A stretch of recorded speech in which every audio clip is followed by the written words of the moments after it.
So I never had an issue with opiates or opioids ever. Never had an issue with benzos. I got hit by a car. I sustained an L5 fracture. I have something called spondylolisthesis, and this changed my life forever. So for a while, I was, trying to get my chronic pain treated, and I was labeled as an addict, as drug seeking, and I started to be stigmatized and seen through the lens of drug addict. That negatively impacted my life way more than anything else. 100%, way more than any sort of substance use I was engaging in.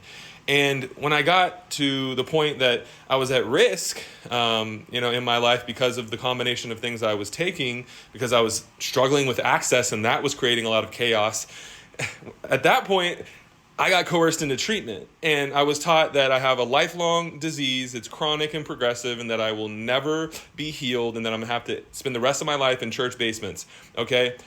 Now, instead of me from a place of privilege going like, oh, I deserve different treatment because I developed a substance use disorder after a legitimate injury, I'm not gonna do that. I'm not going to do that. What I realized through my experience is that people who use substances or people who need medications, and that's under the same umbrella sometimes, those individuals are stigmatized, vilified, and stereotyped. All right? And it was a huge injustice what I faced.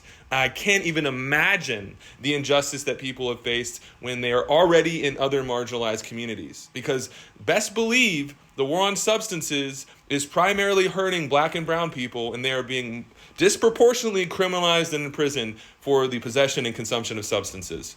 So instead of, propping myself up and centering myself and just saying, oh, well, I didn't choose this because I got hit by a car. Like, no, I'm not going to do that at all. Did I do that in the past? Yeah, I did. And I realized I was wrong, and I changed my approach. I was literally a teenager when this happened to me, but I was given the life sentence of 12-step cult attendance. That is abuse.